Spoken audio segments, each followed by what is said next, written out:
పసుపు జెండా ఇంకో 40 ఏళ్ళు రెపరెపలాడాలి. దానికి ఎప్పుడు నిరంతరం పార్టీలో యువరక్తం పారాలి.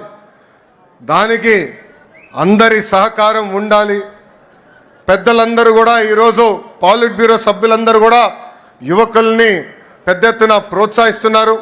రండి, కదలి రండి, ఒక ప్రపంచంగా ఆంధ్ర రాష్ట్రాన్ని ముందలు తీసుకెళ్దామని ఆంధ్ర రాష్ట్ర ప్రజలు కూడా పిలిపిస్తూ, నేను ఎక్కడికి వెళ్ళినా రెడ్ బుక్ గురించి డిస్కషన్.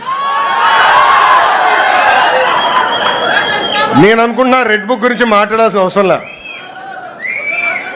ఎందుకంటే రెడ్ బుక్ చెప్పగానే కొంతమంది గుండుపోటు వస్తుంది. రెడ్ బుక్ చెప్పగానే కొంతమంది బాత్రూంలో కాలు జారి చెయ్యరగొట్టుకున్నారు. అర్థమైందా రాజా? అర్థమైందా రాజా? అధికారంలో ఉన్నామని గర్వం వద్దు, ఈగోలు వద్దు. అందరం కలిసికట్టుగా ప్రజల కోసం, కార్యకర్తల కోసం అహర్నిశలు కష్టపడాలని మీ అందరు తెలుపుకుంటూ